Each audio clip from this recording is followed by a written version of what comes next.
The blinding tropical sunlight of the afternoon shone through the resort's transparent glass doors, sparkling on the cool wooden floor.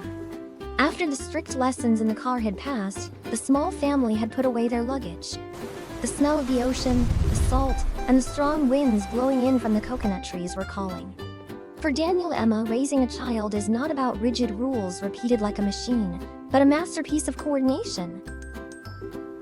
Daniel is always the embodiment of authority and absolute safety boundaries, an unshakable mountain against stubbornness. Meanwhile, Emma is the source of empathy and reason, the one who always knows how to soothe fear to plant the seeds of awareness. They never let their different roles blur their common goal, educating their child with the most solid unity. Everything was ready for the beach. Leo, with the boundless energy of a 6-year-old, had quickly changed into his bright orange swim trunks and his crab print tank top. The boy jumped up and down, rushing toward the main door, his mind completely drifting to the murmuring waves outside. But before his tiny hand could touch the doorknob, Emma blocked him. She exuded radiant beauty in a sheer floral chiffon maxi dress, holding a tube of sunscreen. Leo, wait a minute. Vinyl mission before the beach sun armor. Seeing the thick white cream, Leo immediately grimaced. He took a step back, shaking his head vigorously. The memory of the sticky, slimy feeling combined with sand sticking to his skin made him incredibly uncomfortable. "I'm not putting that on. It is so sticky, slippery, and smells bad. I want to run into the water right now. Once I'm cool in the water, how can I get sunburned?" Leo protested, his lips protruding in a sulk, his hands hiding behind his back. Emma was about to explain when Daniel stepped out of the bathroom. He was wearing navy blue swim trunks and a white t-shirt, showing off his toned physique. For Daniel, protecting health is a rule with no exceptions. Seeing his son's defiant attitude, his pupils immediately shrank in shock. He took long strides to the front of the door, standing towering like a fortress wall blocking the path. His eyebrows surged together, forming a deep, strict furrow on his forehead. He squinted his eyes sharply, his gaze piercing straight through the child's stubbornness. He did not yell, but he gritted his teeth so hard that his jaw muscles bulged, his deep, authoritative voice hissing through his teeth. "Leo, take a step back. Family rule: no sunscreen means no beach. Your comfort is not as important as the safety of your skin." His father's cold decisiveness made Leo feel frustrated. The boy stomped his feet heavily on the floor, tears beginning to well up. "You are so mean, Daddy. I just want to go swimming." Emma knew that Daniel's anger had perfectly accomplished the task of setting the boundary, no backing down. Now it was time for her to help her son understand why Daddy was being so mean. Emma lightly touched Daniel's rigidly tensed arm, giving it an understanding squeeze, then slowly knelt to Leo's eye level. "Leo, look into my eyes," Emma said, her voice soothing but incredibly clear. "I know the feeling of sunscreen is very sticky and uncomfortable. I completely understand your frustration when you really want to run to the ocean. But look at Daddy. Do you see how his arms are crossed, his shoulders are tensed, and his eyes are squinting so scarily? Daddy is not refusing to let you out just to make you cry. He is terrified for you." Emma squeezed a little cream onto her hand, continuing to explain. "The sun out there looks bright, but it has invisible sparks of fire. If you go out there with bare skin, those fire sparks will bite your skin. Tonight, your skin will turn bright red, burning so much that you will not be able to wear a shirt or sleep. This stickiness only lasts a few minutes, but it is an invisible armor protecting you from pain. Daddy would rather be the mean dad in your eyes right now than let you cry from pain tonight." Leo looked at the firm resolve on his father's face, then at his mother's gentle but uncompromising eyes. He understood he could not run outside without passing this test. Sniffling, Leo reluctantly held out his arms, then put it on quickly. "Mommy, I'm afraid of getting burned." Only then did Daniel relax his facial muscles. He let out a long, heavy sigh, knelt down, and helped Emma apply the sunscreen on their son. He gently patted Leo's shoulder. "I am proud of you for choosing safety. Strong men are those who know how to endure a little discomfort to protect themselves." The afternoon beach was packed with people. Dozens of colorful umbrellas mixed with hundreds of playing tourists created an incredibly chaotic scene. Before letting Leo down onto the sand, Daniel pointed toward a red lifeguard buoy not far away and instructed carefully, "Leo, absolute safety rule, you are only allowed to play building sandcastles in the distance between our umbrella and that red buoy. Absolutely do not run out of mom and dad's sight. Do you understand?" Leo nodded firmly, his mind already completely captivated by the seashells and ghost crabs scurrying across the sand. For the first half hour, the boy played very obediently under Daniel and Emma's supervision. But a child's focus is very fragile. While Leo was digging in the sand, a sea crab with a massive claw scuttled by. Curiosity exploded. Leo grabbed his small plastic bucket and eagerly chased after the crab. He wove through the lounge chairs, ran around groups of people grilling meat, his eyes glued only to the sand. Before long, he had crossed the boundary of the red buoy without realizing it, and was swallowed by the crowded sea of people.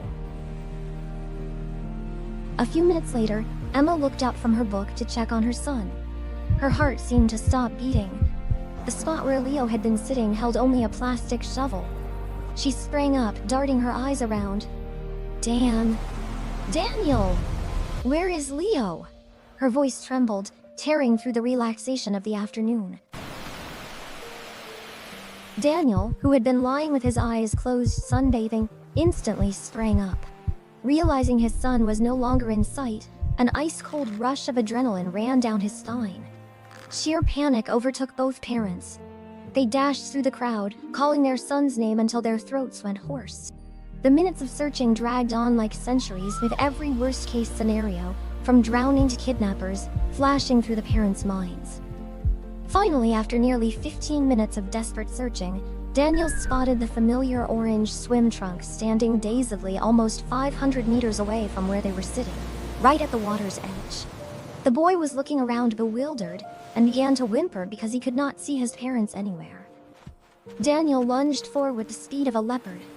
He grabbed Leo's arm, yanking the boy into his embrace. The moment he found his son, the relief instantly gave way to a fiery rage born of absolute terror. Daniel gently pushed his son back to look him straight in the face. His face at this moment was pale white but incredibly terrifying. His eyes widened in a glaring stare, etched with bloodshot lines. His eyebrows surged together so tightly that blue veins bulged prominently on his forehead. He squinted his eyes sharply, his gaze as if wanting to incinerate the child. Daniel's nostrils flared repeatedly with rapid, suffocating breaths. He gritted his teeth, grinding them audibly to keep from uttering overly harsh words. His large hands gripped Leo's tiny shoulders, squeezing so tightly that Leo had to wince. "Leo! What did I tell you?" Daniel roared, his shout drowning out the sound of the ocean waves, carrying immense pressure. "Who allowed you to run out of mom and dad's sight? Do you have any idea what mom and dad just went through?" Leo was so terrified he shrieked. The panic of being lost combined with his father's terrifying rage made him tremble violently. His pale lips quivered, tears streaming down and mixing with the sand on his face. Emma arrived just then. She threw her arms around both father and son, her chest heaving violently, tears having fallen long ago. She understood Daniel's anger was the manifestation of a love that had been threatened to the extreme. But she also knew the child was in absolute panic and needed an explanation so this fear could turn into a lesson. Emma gently pried Daniel's tightly clenched hands off their son's shoulders. She cupped her husband's cheeks, which were flushed with anger, and looked deep into his eyes and here. "He is safe. Take a deep breath, my love. You are scaring him." Her words and gentle touch were like a stream of water extinguishing the blazing fire. Daniel squeezed his eyes shut, let out a long, heavy exhale, and rested his head on his wife's shoulder for a few seconds to calm his racing heart. Emma turned to Leo, knelt on the wet sand, and pulled him closer. Her face held no smile, but rather a quiet sternness. "Leo, stop crying and look at Daddy's hands," Emma said, her voice hoarse but incredibly sharp. "Do you see how Daddy's hands are trembling violently? Do you see how Daddy's eyes are bloodshot from panic? Daddy yelled at you so loud not because he hates you. He yelled because his love for you was just threatened. When you were busy chasing a crab and forgot the boundary Daddy set, you pushed yourself into a massive danger. Emma pointed out to the vast, crowded ocean out there are large waves that could pull you away at any moment. On the shore are thousands of strangers. If Mom and Dad had not found you, you would never go home again, never sleep in your own bed, and never see Mom and Dad again. We could have lost you forever. Your lack of discipline just now was a cruelty to the family's love. Hearing his mother analyze losing you forever, the true fear finally seeped into the boy's naive awareness. He sobbed uncontrollably, throwing himself to hug his father's legs tightly. Daddy. I'm sorry, Daddy. I'm sorry, Mommy. I'm so scared. I will never run away again. Daniel had regained his composure by now. His authority was still there, but the ferocity had faded. He knelt down, hugging his son tightly against his solid chest, feeling the tiny heartbeat. I forgive you, Daniel said, his voice deep and raspy. But every mistake regarding safety comes with a price. Your punishment is that from now until we go back to the room, you are not allowed to play freely anymore. You will have to hold Mom or Dad's hand every step of the way, whether going into the water or back on the shore. Freedom is only for those who know how to keep themselves safe. Leo nodded obediently, his tiny hand firmly gripping Daniel's large fingers. For the rest of the afternoon, Leo did not utter a single complaint about his hand being held tightly. Through a tumultuous day at the beach, the coordination between Daniel's decisive authority and Emma's sharp empathy once again proved its power. Together, they proved that a parent's greatest love is not indulging a child's every whim, but bravely stepping up to be the strictest judges, so the child understands the value of survival and learns to appreciate the boundaries that protect them from the dangers of life.